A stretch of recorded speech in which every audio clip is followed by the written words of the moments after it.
Donc c'est parti pour un moment dans la parole de Dieu. Alors vous avez vu, hein, on a déconfiné la parole de Dieu ce matin. On a déconfiné la louange aussi. Et si toute la ville de Bourges veut bien en profiter, ça nous va. Hein. Euh, Peut-être qu'il y a des gens qui vont discuter avec nous, peut-être. Je vous laisserai leur répondre. Et puis nous, on prend nos Bibles si on les a, sinon il n'y a pas de souci. Puis on prend Acte, et au chapitre 2.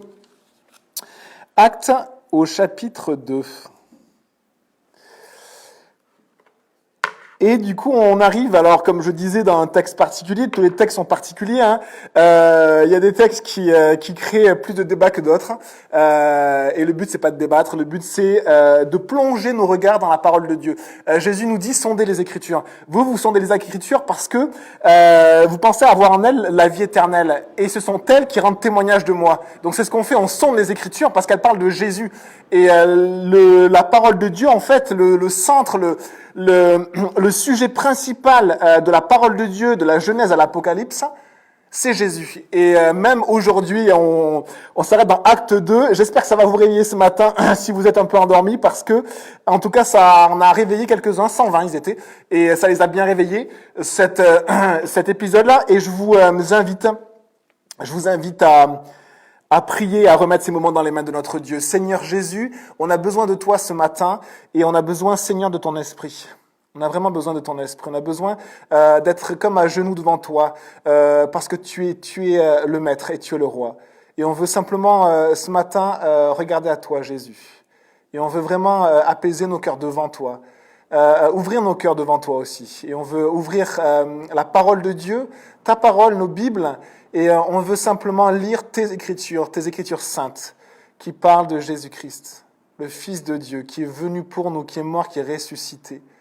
Et on te remercie, Jésus, pour tout ce que tu as fait, pour cette parole que tu nous as transmise, que tu nous as donnée, et on s'en remet à toi, Seigneur. Enrichis-nous, sonde nos cœurs aussi ce matin, s'il te plaît, que la parole de Dieu puisse aussi faire cette œuvre de lavage, qu'on puisse vraiment être lavé intérieurement par ta parole, d'être renouvelé, rafraîchi. Merci, mon Dieu, parce que tu fais cette œuvre-là dans nos vies, jour après jour, et que c'est ton œuvre qui te glorifie, toi seul. Merci, Jésus. Amen. Alors, Acte au chapitre 2. On lit ensemble.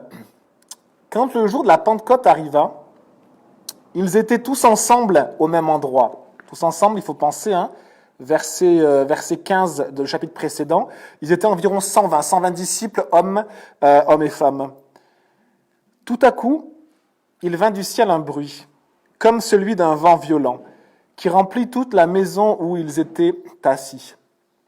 Des langues qui semblaient de feu leur apparurent, séparées les unes des autres, et elles se posèrent sur chacun d'eux.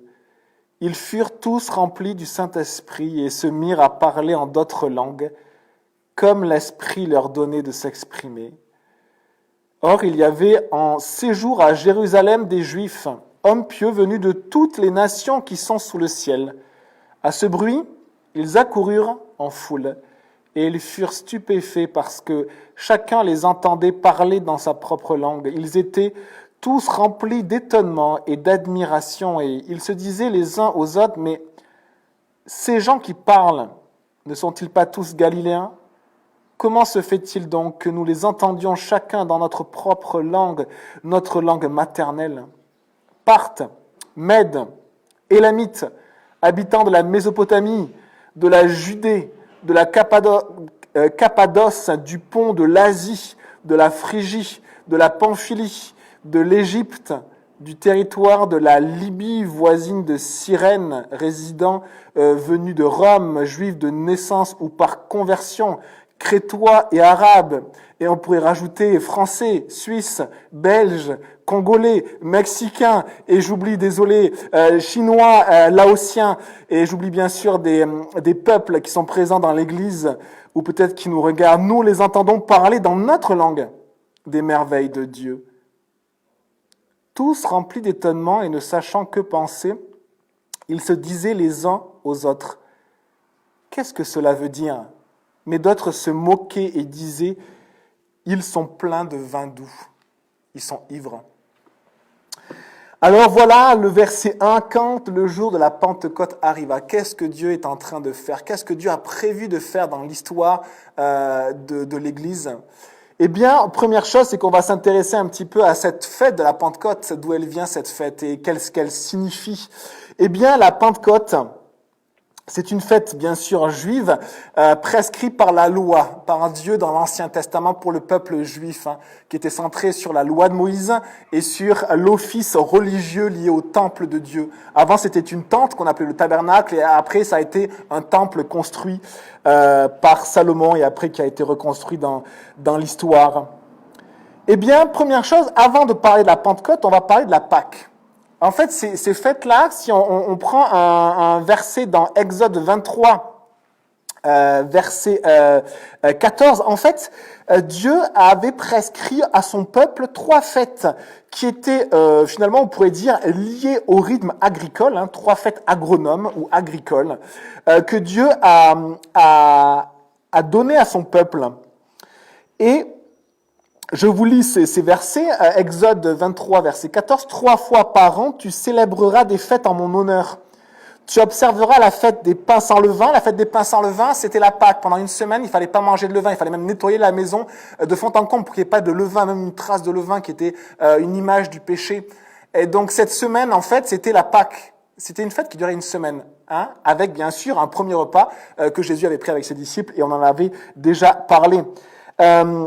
Pendant 7 jours, au moment fixé lors du mois des épis, tu mangeras des pains sans levain, comme je t'en ai donné l'ordre. En effet, c'est au cours de ce mois que tu es sorti d'Égypte. Et verset 16, tu observeras la fête de la moisson. Deuxième fête. Tu observeras la fête de la moisson. C'est la fête des premiers fruits de ton travail, de ce que tu auras semé dans les champs. Et troisième fête, tu observeras aussi la fête de la récolte, à la fin de l'année, quand tu récolteras dans les champs le fruit de ton travail. Et on voit qu'il y a 3 fêtes, et ces 3 fêtes, au début, sont liées à des époques dans le rythme agricole des Juifs. La Pâque, c'était le moment où on récoltait les toutes premières pousses, en fait. Les toutes premières récoltes, c'était l'orge. L'orge, c'est la céréale qui est la plus précoce. Et alors peut-être qu'on a des dates différentes sur les mois des récoltes, vu plus on est au nord et plus les récoltes sont tardives. Et donc là, on se situe du coup en Judée, en Palestine. Et du coup, la première récolte, peut-être avril-mai à confirmer, donc c'était une première récolte d'orge. Et pendant cette récolte-là, en fait, il y avait la Pâque. Et pendant le cérémonial de la Pâque, on prenait une gerbe d'épis d'orge et qu'on présentait aussi devant Dieu. Et puis, 50 jours après, il y a la Pentecôte. 50 jours après, en fait, c'est 7 semaines après, d'accord? Donc 7 fois 7, 49. Après 7 semaines, le jour d'après, donc la 50e jour, eh bien, il y avait la Pentecôte. Une deuxième fête qui était aussi agricole. Pentecôte, c'est un mot grec qui veut dire 50e, 50. Et à la base, en fait, le mot Pentecôte, ce n'était pas un mot grec, c'était du coup une appellation différente. Et on voit, c'est la fête de la moisson. Pourquoi? Parce que 50 jours après, il y avait la moisson du blé ou du froment. Et cette fête était vraiment liée à la moisson du blé. Et d'ailleurs, dans le cérémoniel du temple, on préparait des pains, des gros pains de blé que l'on présentait à Dieu, pour Dieu. Tout simplement pour Dieu. Et ça s'appelait aussi la fête des prémices. Pourquoi? Pendant cette grande récolte de la moisson du blé, qui n'était pas la dernière récolte, puisqu'il y avait aussi du raisin, il y avait aussi des figues que l'on faisait pousser, et ça, ces récoltes, en fait, allaient avoir lieu après. Mais du coup, pendant la récolte du blé, eh bien, on donnait des prémices. Qu'est-ce que c'est que les prémices? Eh bien, en fait, c'est ce que Dieu aussi nous demande de mettre à part pour lui dans nos vies. C'est en fait de tout ce que l'on a. Avant de le consommer, on prend une première partie que l'on met à part pour Dieu. Et du coup, les Juifs faisaient ça. Ils récoltaient du coup tout leur blé et en fait, c'était tout leur capacité financière, puisque c'était des agriculteurs. Donc en fait, c'était tout leur bien en fait qu'ils avaient, on va dire tout leur salaire presque de l'année. Et de ce salaire-là, de ce qu'ils avaient, de cette nourriture qu'ils allaient pouvoir vendre, qu'ils allaient pouvoir en faire de la farine, du pain et se nourrir toute l'année, eh bien, ils en prenaient une partie, les prémices, et ils les donnaient à Dieu. Faites des prémices. Et donc on a la Pâque, qui était on va dire la fête liée à l'orge, après on a la Pentecôte liée vraiment au blé, et après il y avait une troisième fête qu'on a lue, la fête des récoltes, et la fête des récoltes, c'était la fête des dernières récoltes, qui était célébrée vers octobre, Et ça marquait vraiment la fin de toutes les récoltes sur l'année, on va dire, le rythme agricole des Juifs. Donc il y avait le blé, mais il y avait sûrement d'autres céréales, et il y avait aussi du raisin et des figues, et tout cela pouvait se récolter jusqu'en octobre. Et donc on a 3 fêtes. La Pâque, la première fête, on avait étudié cette fête-là, et on avait vu en fait que Jésus avait accompli la Pâque. On sacrifiait à ce moment-là un agneau pascal. Et cette Pâque-là, qui marquait la première récolte des orges, en fait, historiquement, chez le peuple juif, elle marquait aussi sa sortie d'Égypte. Sa sortie d'Égypte et la protection de Dieu de cette malédiction, de ce jugement contre le péché, contre le monde. Et le peuple avait été protégé contre la mort, contre le jugement, et il avait été libéré de l'esclavage. Et Jésus a été notre Pâque. Jésus, en fait, est mort pour nous libérer de l'esclavage, du péché, pour nous libérer aussi de ce lien qu'on a aussi avec les philosophies actuelles, avec notre monde, on pourrait dire, pour prendre nos péchés sur lui. Et Jésus a été notre Pâque. Donc cette fête-là, qui a été célébrée année après année pendant des siècles et des siècles et des siècles, en fait, elle parlait à chaque fois de Jésus. Et Jésus, il a accompli cette fête-là. Et du coup, on n'a plus à nous-mêmes accomplir cette fête ou à célébrer la Pâque comme les Juifs. Pourquoi ? Parce qu'elle a été accomplie par Jésus. 50 jours après la Pentecôte. Eh bien, la Pentecôte, qui était une fête aussi, qui était fêtée année après année, depuis des siècles, elle va s'accomplir ici, dans Acte 2. C'est une fête qui parlait aussi de ce que Dieu avait prévu pour Acte 2. Et on va voir un peu plus en détail sur cette fête-là. Et donc cette Pentecôte, c'est ce moment où Dieu déverse son esprit, on pourrait dire sur toute chair, pour reprendre un passage prophétique de l'Ancien Testament, et où il y a une effusion de l'esprit. Et on parle vraiment du baptême de l'esprit. Pourquoi ? Parce que c'est les mots de Jésus, vous serez baptisés de l'esprit. Mais on voit que dans la suite des événements dans Actes, il va y avoir d'autres moments où des gens vont aussi être baptisés de l'esprit. Il y a des personnes qui n'avaient pas l'Esprit Saint et un apôtre va mettre les mains sur ces personnes-là, va prier pour eux, ils vont recevoir le Saint-Esprit avec des expressions surnaturelles aussi. Mais en tout cas, à ce moment-là, c'est vraiment un moment crucial et un événement aussi qui comporte un caractère unique. On se souvient en fait des grilles de lecture du livre des Actes, des clés de lecture qu'on avait annoncées la dernière fois. C'est que un événement, on n'a pas à vouloir le reproduire. On n'a pas à vouloir reproduire Acte 2. Par contre, le modèle biblique qui est derrière, on a à le creuser et à vouloir le vivre dans nos vies personnelles et dans notre Église. Et du coup, cette Pentecôte qui est vraiment ce moment où Dieu va déverser en fait toute son abondance, tous ses dons, toutes ses ressources pour les hommes. Et c'est aussi, on va dire, une fête de moisson. Et vous savez en fait à quel point la moisson a été importante dans l'imagerie qu'a utilisée Jésus pour nous enseigner. Jésus, par exemple, il a dit « En vérité, je vous le dis, si le grain de blé qui est tombé en terre ne meurt, il reste seul, mais s'il meurt, il porte beaucoup de fruits. » Jésus, il a été notre Pâque. C'est lui qui est mort, en fait. On imagine un grain, s'il reste un grain, eh bien rien ne se passe. Mais si ce grain, en fait, il est détruit, il s'ouvre, il meurt, eh bien la tige va sortir et un jour, il va y avoir des épis.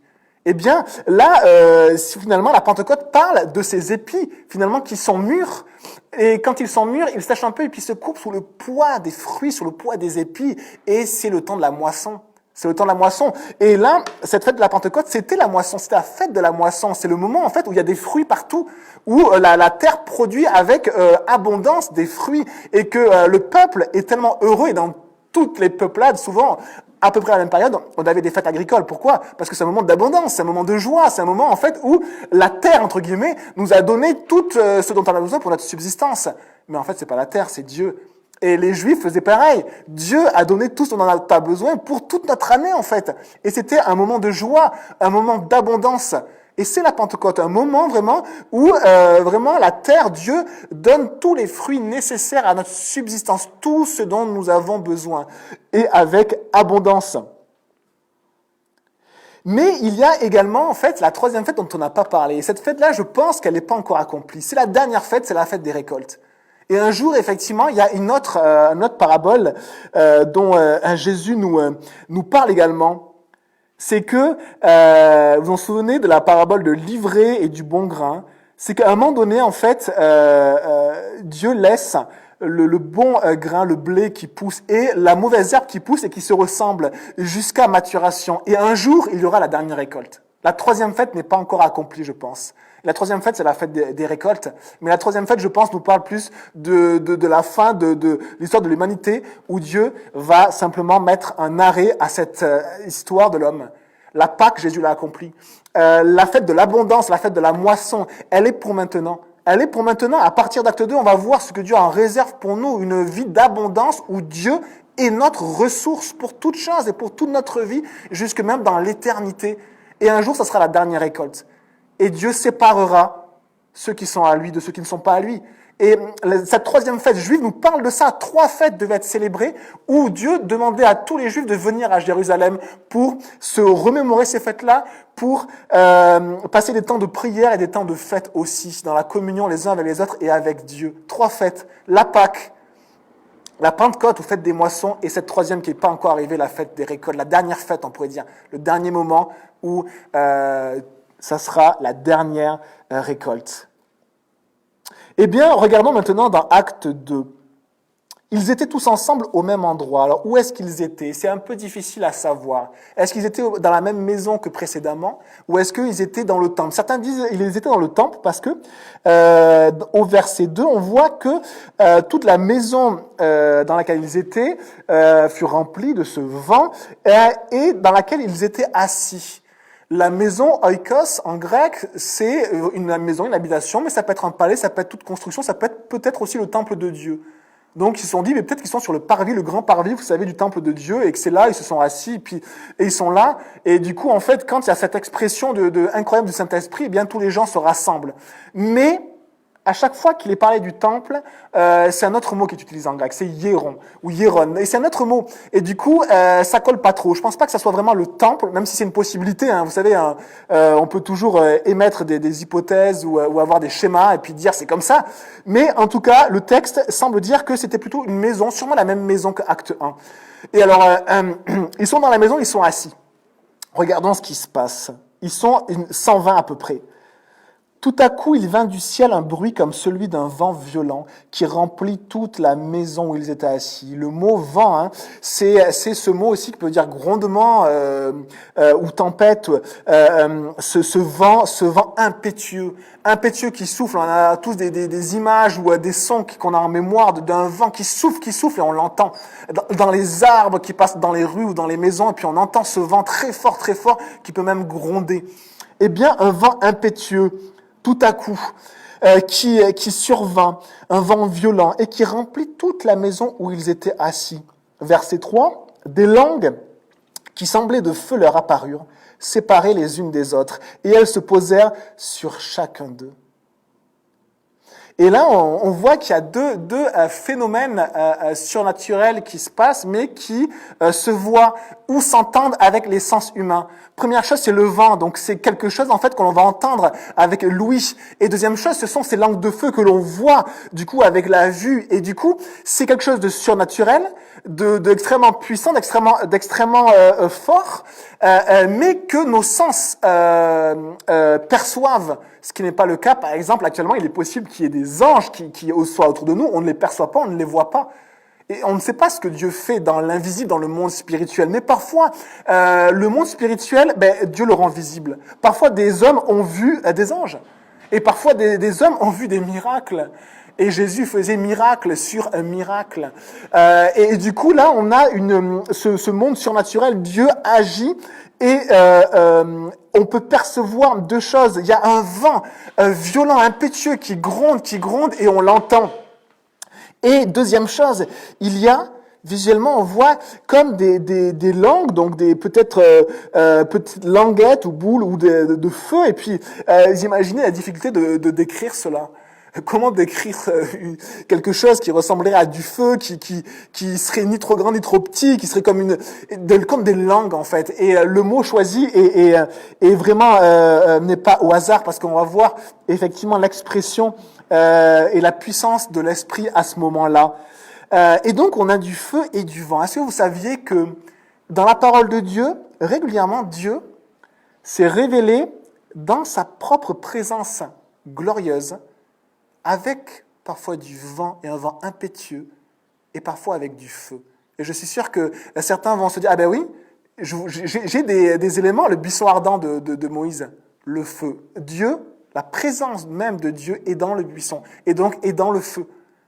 Mais je peux vous lire d'autres passages, par exemple, au sujet du vent et également du feu. 1 Roi 19, verset 11, je vous le lis. C'est un prophète de Dieu qui était vraiment à plat, qui était presque, il avait une phase de dépression, c'est très très difficile pour lui. Regardez ce que Dieu le met à l'écart sur une montagne, et l'Éternel lui parle et lui dit ceci. L'Éternel dit, sors et tiens-toi sur la montagne devant l'Éternel. Et l'Éternel va passer, la présence même de Dieu. Devant l'Éternel, il y a eu un vent fort et violent, un vent impétueux. Un vent impétueux. Et là, on retrouve un vent impétueux, un vent violent. Et le prophète Élie a vécu cela, mais regardez la précision de la parole de Dieu devant l'Éternel. Et le texte nous dit que ce vent était tellement violent qu'il déchirait les montagnes et brisait les rochers. L'Éternel n'était pas dans le vent. Et là, c'est tellement important à saisir ceci. À saisir ceci et à faire la différence si on veut être, on peut s'en aller, on pourrait dire, dans des excès. J'appellerais ça des excès charismatiques. On avait dit dimanche dernier qu'on est tous charismatiques, les amis. Et il n'y a pas de honte à avoir, on est tous charismatiques. Qu'on soit baptiste, qu'on soit ADD, qu'on soit Calvary, on est tous charismatiques. Pourquoi ? Parce que on sait que l'Esprit Saint est une réalité, il est Dieu, et il est en nous, et il s'exprime, on est charismatique. Charisma, c'est les dons de l'Esprit, tout simplement. Et par contre, il y a des accès aussi, et un premier accès, c'est de chercher Dieu dans le feu ou dans le vent. Mais la parole de Dieu nous dit que le feu ou le vent, ce n'est pas Dieu. Des fois, nous, on cherche le feu, on cherche le vent, mais on ne cherche pas Dieu. Et là, il y a une première chose vraiment importante à saisir, c'est que la présence même de Dieu, parfois, est entourée de feu et de vent. Mais Dieu n'est pas le feu ou n'est pas le vent. Et on peut voir également dans Exode 19, verset 16. Le troisième jour au matin, il y eut des tonnerres, des éclairs et une épaisse nuée sur la montagne. Et on est sur la montagne du Sinaï. Le peuple est après la Pâque, il est sorti de l'Égypte. Et il arrive sur ce mont Sinaï et Dieu va lui donner la loi. Et au moment où il lui donne la loi, en fait, eh bien, on pense que c'est à peu près 50 jours après, donc c'est à peu près pendant la Pentecôte. Et les Juifs, dans la tradition, petit à petit, vont vraiment enseigner cela de manière très très forte et très prégnante. Et c'est pour ça que la signification de Acte 2 est incroyablement liée au fait ce qu'on a vu, liée au plan de Dieu, liée à cette abondance de ce que Dieu veut mettre pour la vie des croyants aujourd'hui. Et pour dire que la troisième fête, la fin des récoltes n'est pas encore arrivée, mais elle est aussi en lien avec toute la parole de Dieu, avec toute la loi. Vous savez, la loi a été donnée par Moïse, mais la grâce et la vérité sont venues par Jésus-Christ. Et cette loi-là, donnée par Moïse, les 10 commandements, tu adoreras ton Dieu seul, tu ne tueras point, tu ne commettras point d'adultère, etc., etc., les 10 commandements, eh bien, ont été donnés à peu près 50 jours après la Pâque, au moment de la Pentecôte. Et ce qui est intéressant, c'est que la Pâque, c'était une semaine de fête, la Pentecôte, c'est un seul jour. Dieu a donné la loi un seul jour. Dans Acte 2, cette expression du Saint-Esprit arrive un seul jour, alors que la Pâque durait une semaine. Et on voit que pendant ce jour-là, qui est sûrement ce moment de la Pentecôte, regardez, des milliers d'années avant, sûrement 1400 ans avant, regardez ce qui se passe. Le son de la trompette retentit fortement, donc on est sur le mont Sinaï et le peuple est autour. Et tout le peuple était dans le camp, fut saisi d'épouvante. Le mont Sinaï était tout en fumée parce que l'Éternel y était descendu au milieu du feu. Donc la puissance de Dieu est telle qu'il y a du feu, qu'il y a des tremblements, qu'il y a des éclairs, qu'il y a du tonnerre, qu'il y a le son de la trompette. Mais Dieu n'est pas le tonnerre, Dieu n'est pas l'éclair, Dieu n'est pas le feu, mais Dieu vient au milieu de ça. Sa gloire et sa puissance est glorieuse et les éléments tremblent sous ses pieds. Et c'est terrifiant pour le peuple. C'est terrifiant pour le peuple parce qu'ils sont en face de la présence glorieuse de Dieu. Et l'homme ne peut supporter cette présence glorieuse de Dieu. Regardez la Pentecôte de Acte 2. La présence glorieuse de Dieu descend du ciel. Regardez. Tout à coup, il vint du ciel un bruit comme celui d'un vent violent, comme on l'a lu, le vent impétueux devant Élie, qui a peut-être fait peur Élie. Et puis, des langues qui semblaient de feu leur apparurent, séparées les unes des autres, du feu et du vent. La présence glorieuse de Dieu, le Saint-Esprit descend. Et il n'y a pas de peur. Et il n'y a pas d'épouvante, parce que la Pâque a été accomplie par Jésus. Parce que Jésus est mort pour mes péchés. Et maintenant, nous pouvons supporter la présence de Dieu et nous pouvons ne plus être dans l'épouvante face à la présence glorieuse, toute puissante de notre Dieu. Le Saint-Esprit est Dieu. Le Saint-Esprit n'est pas une partie de Dieu. Jésus est Dieu, le Père est Dieu, le Saint-Esprit est Dieu. C'est Dieu qui descend, c'est Dieu qui vient. La présence même glorieuse de Dieu vient. Et là, on voit un tel changement. Le peuple était terrifié et voyait la gloire et la puissance de Dieu dans les éclairs et dans le tonnerre. Et ils vont dire à Moïse, mais toi parle à Dieu, nous on ne veut plus parler à Dieu parce qu'on ne supporte pas sa présence en fait. Et c'est vrai, maintenant en Jésus, nous pouvons rentrer dans la maison du Père et supporter la présence même de Dieu. Merci Jésus. Merci Jésus parce que tu as accompli la Pâque et maintenant on est au moment de la Pentecôte. Et c'est la période actuelle, ce moment de la Pentecôte où Dieu propose à chaque être humain de faire sa résidence en chacun, en nous. Et nous n'avons même pas à être terrifiés de la présence de Dieu, de tonnerre, d'un vent impétueux ou d'un feu dévorant parce que nous sommes en Jésus et nous pouvons supporter la présence de Dieu le Tout-Puissant. Et on regarde la suite. Des langues qui semblaient de feu leur apparurent, séparées les unes des autres, et elles se posèrent sur chacun d'eux. Ils furent tous remplis du Saint-Esprit. Ils furent tous remplis de Dieu, le Saint-Esprit. Et ils se mirent à parler en d'autres langues, comme l'Esprit leur donnait de s'exprimer. Or, il y avait en séjour à Jérusalem des Juifs, hommes pieux venus de toutes les nations qui sont sous le ciel. À ce bruit, ils accoururent en foule et ils furent stupéfaits. Presque le mot c'est confus, confondu. Comme s'ils ne savent même pas quoi dire vis-à-vis de ce qu'ils sont en train de voir, en fait. Ils n'ont plus de mots. Ils sont confondus. C'est quand, à un moment donné, dans un débat, quelqu'un nous parle, on n'a plus d'arguments. On est là, et puis, ok, on n'a plus rien à dire, en fait. On est confondus. Ils sont confondus, stupéfaits, parce que chacun les entendait parler dans sa propre langue. Ils étaient remplis d'étonnement et d'admiration. Ils se disaient les uns les autres, mais ces gens qui parlent, ne sont-ils pas tous galiléens? Vous savez, c'était le groupe des Galiléens, on en avait parlé la dernière fois. La plupart, la grande majorité des Galiléens, le groupe des femmes venait de Galilée, le groupe des hommes venait de Galilée également, et peut-être qu'il y avait d'autres disciples qui n'étaient pas Galiléens, mais ce groupe, c'est un groupe de Galiléens. Comment, d'un peuple d'une même origine, Galilée, sortent autant de langues différentes? Et là, les langues, on en a tellement, des langues différentes à chaque fois. Comment se fait-il donc que nous les entendions chacun dans notre propre langue, notre langue maternelle? On les entend et on les comprend. On les comprend, ils parlent ma langue. Vous imaginez la difficulté que c'est à apprendre le français pour ceux qui apprennent le français. Et imaginez si une personne, à un moment donné, parle juste votre langue. Juste votre langue. Et vous le comprenez, il n'y a aucune difficulté de compréhension. C'est votre langue maternelle. Et si vous êtes congolais, alors il y a plusieurs dialectes au Congo, mais c'est votre dialecte.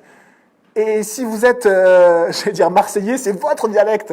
Et si vous êtes français, si vous êtes espagnol, à un moment donné, c'est votre dialecte. Et puis, ils comprennent, chacun comprend. Et regardez la liste de ces peuples. Parthes, Mèdes, Élamites, habitants de la Mésopotamie. Et on a ici tellement de peuples qui sont cités.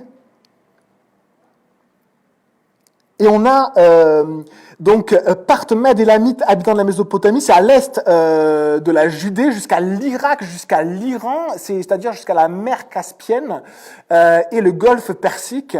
De la Judée, ça peut comprendre pas que le petit territoire de Judée, mais le territoire de la Judée. Donc ça peut comprendre Israël actuel, la Syrie actuelle, le territoire palestinien, le Liban, la Jordanie, même l'Arménie. de la Cappadoce, du Pont, de l'Asie, de la Phrygie, de la Pamphylie. L'Asie, c'est pas l'Asie actuellement qu'on appelle l'Asie, c'était une petite région de Turquie. Et donc c'est l'Asie mineure, actuellement la Turquie. De l'Égypte, du territoire de la Libye, voisine de Cyrène, c'est l'Afrique du Nord. Et résidents venus de Rome, c'est-à-dire au-delà même de la Méditerranée. Juifs de naissance ou par conversion, crétois et arabes, donc même les îles de la Méditerranée sont représentées, et même l'Arabie, le Yémen, l'Oman, toute cette région-là, Bahreïn, toute cette région-là en fait est représentée. Là on voit en fait Jérusalem avec tout le tour, on a l'impression que ça comprend presque le début de l'Asie, tout le Moyen-Orient, l'Europe, l'Afrique. Et tous ces gens, et ils disent, nous les entendons parler dans notre langue des merveilles de Dieu. Que s'est-il passé? Et on lit ce dernier verset, tous remplis d'étonnement et ne sachant que penser, confondus. Ils se disaient les uns les autres, mais qu'est-ce que cela veut dire? Le jour de Pentecôte. Et verset 13, mais d'autres se moquaient et disaient, ils sont pleins de vin doux. C'est-à-dire, mais ils sont ivres.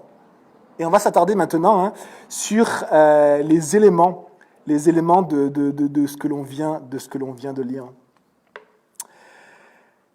Première chose que l'on peut dire, et après on regardera un petit peu mieux à l'expression spirituelle de ces langues, cette expression où les gens, malgré eux-mêmes, parlent d'autres langues. Et là, on va essayer d'être sincère avec la parole de Dieu. On ne va pas essayer de mettre des schémas, charismatiques ou non, mais quelque chose qui est très simple, verset 4. Ils se mirent à parler en d'autres langues comme l'Esprit leur donnait de s'exprimer. Donc c'est bien l'Esprit Saint qui agit en eux, ils sont remplis de l'Esprit, à tel point que c'est dérangeant, à tel point que des gens leur disent « mais ils sont ivres ou quoi ?» Et ils se moquent, ils sont ivres. Je vous assure, si moi je vous parle à un moment donné, le Mexicain, mais que je suis tranquille, vous allez être surpris. Mais vous n'allez pas dire « il est ivre », parce que quelqu'un va dire « non, il parle mexicain ». Non, là ils disent « non, mais ils sont ivres ». Donc l'atmosphère à ce moment-là, et je suis désolé, mais c'est une atmosphère qui est beaucoup plus charismatique qu'on ne peut le penser, parce que les gens disent, mais ils sont ivres, et ils se moquent. Comme on peut se moquer quand parfois on peut voir ce qu'on déteste, qu'on peut détester dans des excès charismatiques, où il y a un peu de tout partout, et puis il y a des gens qui bougent beaucoup trop en fait, sont beaucoup trop enthousiastes, et il y a ici de l'enthousiasme. Il y a quelque chose qui surprend. Mais les gens entendent qu'on parle dans leur langue. Ils s'arrêtent sur ça, ils sont confondus. Ils disent, mais je comprends, c'est ma langue. Et la première chose que l'on peut dire avant de rentrer dans cette expression spirituelle, c'est, souvenez-vous du moment où Dieu, dans l'histoire de l'humanité, a séparé les langues. Et je vous invite à prendre Genèse, et je crois que c'est Genèse 11. Genèse 11. Et on va voir un petit peu ce que Dieu a fait à ce moment-là, parce que regardez un petit peu ce que Dieu a fait. Toute la terre avait une seule langue et les mêmes mots. Et on est ici après le déluge, donc ça veut dire que c'est la famille de Noé qui s'est répartie, les descendants de Noé, de Sem, Cham et Japheth, qui sont répandus sur toute une partie de la terre, donc il n'y a qu'une seule langue, ou en tout cas qu'une seule origine. Est-ce qu'il y avait des différences et des patois différents? Sûrement, peut-être, puisque les langues évoluent, les mots évoluent un petit peu, mais les gens se comprenaient. Les gens, en fait, ils étaient issus d'une même langue. Et regardez ce qui se passe. Après avoir quitté l'Est, ils trouvèrent une plaine dans le pays de Shinéar et ils s'y installèrent et se dirent l'un l'autre, allons, faisons des briques et cuisons-les au feu. On voit du coup qu'ils se regroupent et que la technologie augmente. Et ça, dans l'histoire de l'homme, c'est constamment le cas des civilisations. On se regroupe, la technologie augmente. Et qu'est-ce qu'on en fait avec? Mais regardez, l'homme n'a rien inventé. On le voit même dans une époque où on n'a pas les restes archéologiques, mais qui s'est bien passé. On le voit, et regardez, la brique leur servit de pierre et le bitume de ciment. Pour l'instant, il n'y a rien d'anormal là-dedans. Mais ils dirent encore, allons, construisons-nous une ville et une tour dont le sommet touche le ciel et faisons-nous un nom afin de ne pas être dispersés sur toute la surface de la terre. Voilà ici au moins 3 choses, on pourrait dire, 3 envies, 3 désirs qui sont liés au péché de l'homme. Et Dieu va dire stop. On voit que l'homme dit construisons-nous une ville. Et on pourrait se dire, mais c'est pas anormal de se construire une ville. Mais quand Dieu a dit dispersez-vous, Adam et Ève, et répartissez-vous sur toute la surface de la terre. Donc, vraiment, Dieu demande vraiment une expansion, et pas de se retrouver au même endroit, de se répandre sur toute la surface de la terre. Après, quand il y a Noé, c'est une recréation, un renouveau, puisqu'il n'y a plus que la famille de Noé. Et Dieu dit la même chose. Multipliez-vous et répartissez-vous sur toute la terre. Que fait l'homme? Non, nous n'allons pas nous répartir sur toute la terre, nous allons nous retrouver au même endroit et faire une grande ville. Et on voit en fait que, qu'est-ce que fait l'homme en fait? L'homme s'élève contre Dieu tout simplement, et dans son cœur, il y a de l'insoumission. À quoi? À la parole de Dieu. C'est très simple. C'est pas extraordinaire. L'insoumission à la parole de Dieu, la rébellion. Dieu a dit dispersez-vous, les hommes disent regroupons-nous. Tout simplement. L'homme fait la même chose dans le mariage, à chaque étape en fait. Dieu dit engagez-vous pour la vie, l'homme dit non, le mariage c'est pas forcément utile, on peut se trouver ensemble et bien vivre sans s'engager toute la vie. Dieu dit un homme avec une femme c'est le seul moyen d'être heureux, c'est le plan de Dieu. L'homme va dire ben non, un homme, pourquoi? C'est tout à fait normal, une femme. Et donc dans tout ce que l'on voit, l'homme en fait est simplement en rébellion constante sur tous les points de la parole de Dieu, de ce que Dieu a dit tout simplement. Et on se rappelle la phrase du diable, quoi Dieu a dit? Quoi Dieu a dit? Et qu'est-ce qui se passe du coup? Ils veulent faire une tour qui touche le ciel, donc sûrement un temple, toucher le ciel, c'est lié à la spiritualité, mais sans Dieu, rebelle contre Dieu. Et donc on voit des gens religieux qui sont contre la parole de Dieu, qui font un temple et qui veulent qu'ils s'élèvent et qui veulent que leur nom soit grand. Ils veulent être indépendants de Dieu. Et quel est le résultat de cela? Verset 7. Dieu descend et brouille leur langage afin qu'ils ne se comprennent plus mutuellement. Et voilà l'origine de différentes langues qui ont été propulsées dans le monde et après qui ont évolué petit à petit, chaque peuple différemment bien sûr, et nous on les retrouve actuellement. Et c'est un sacré bazar pour les linguistes d'ailleurs. Et on voit ceci, et à l'origine, Dieu a brouillé les langages des hommes parce qu'ils étaient indépendants de Dieu. Et regardons maintenant dans Actes. Qu'est-ce qui se passe dans Actes? Pendant que vous cherchez, je vous lis le verset 8 et 9. L'Éternel les dispersa loin de là sur toute la surface de la terre, alors ils arrêtèrent de construire la ville. C'est pourquoi on l'appela Babel. Et Babel veut dire confusion. Parce que c'est là que l'Éternel brouilla le langage de toute la terre, et c'est de là qu'il les dispersa sur toute la surface de la terre. Qu'est-ce qu'on voit dans Acte 2? Tous les peuples dispersés se retrouvent à Jérusalem. Mais pour une fois, c'est le plan de Dieu. C'était le plan de Dieu de se retrouver pour cette fête que Dieu avait commandée. Donc, ils obéissent simplement à la parole de Dieu, à ce que Dieu avait dit. Première chose, Dieu a dispersé tous les peuples et ils reviennent à Jérusalem pour adorer Dieu. Et deuxième chose, leur langage est brouillé pour qu'ils ne se comprennent plus. Et vous savez à quel point, juste des différences de langage ont créé tellement de tensions et de guerres dans toute l'histoire de l'humanité. Vous savez, les peuples, ils se marient entre eux quand ils se comprennent.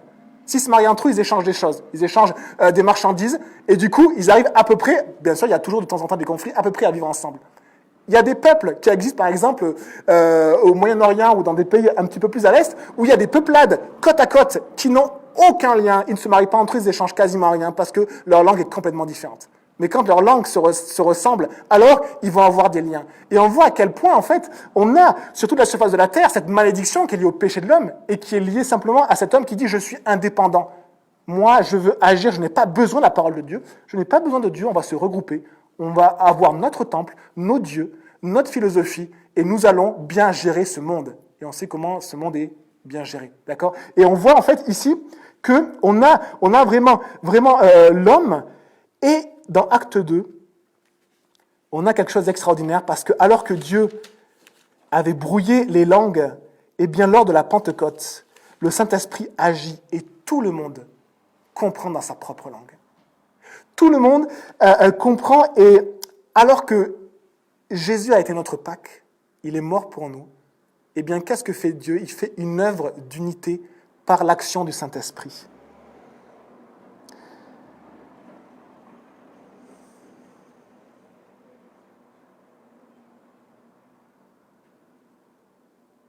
L'Esprit de Dieu parle dans la langue maternelle de chacun.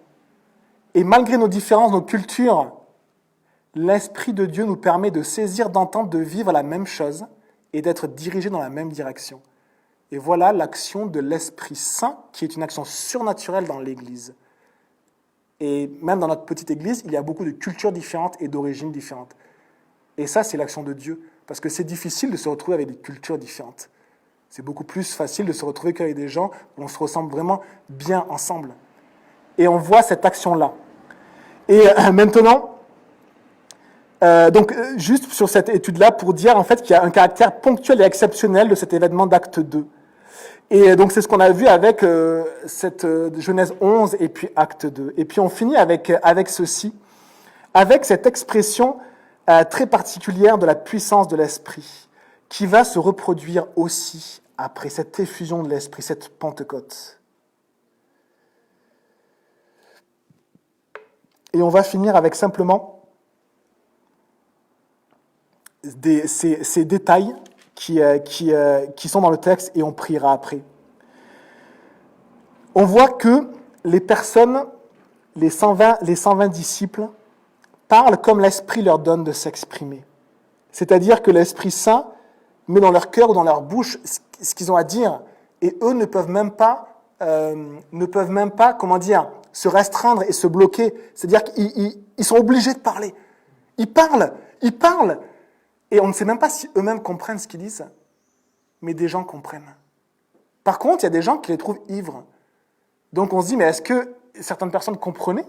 Ou peut-être entendaient n'importe quoi? En tout cas, l'action de l'Esprit fait ceci. Ils ne peuvent pas s'empêcher de parler. Et c'est une expression de l'Esprit.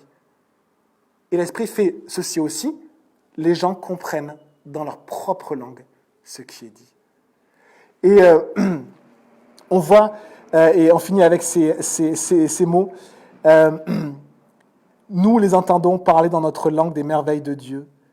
Tous remplis d'étonnement et ne sachant que penser, ils se disaient les uns et les autres, qu'est-ce que cela veut dire? Et on est dans ce moment où Dieu a fait le choix, le plan, de répandre son esprit sur ceux qui croient en Jésus. Et c'est un moment de moisson. C'est un moment de moisson et Jésus dit ceci.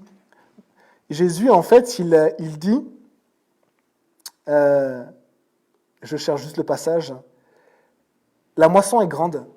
Et on est dans ce temps de moisson. On est lors de la fête de la Pentecôte, ce temps de moisson où les épis sont mûrs. Mais il y a peu d'ouvriers. Priez donc le maître de la moisson d'envoyer des ouvriers dans sa moisson.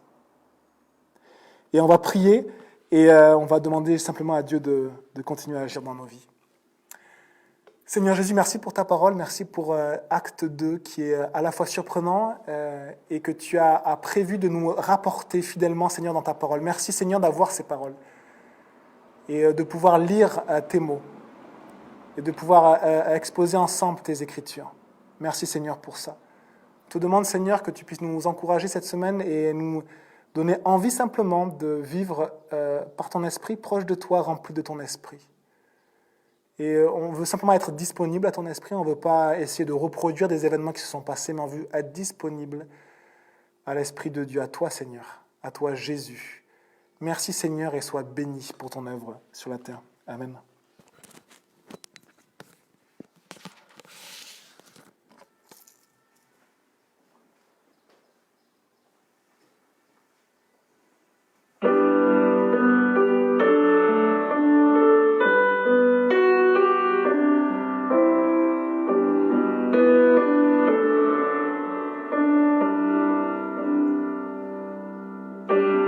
Nous avons soif de plus, souffle de Dieu, nous t'attendons.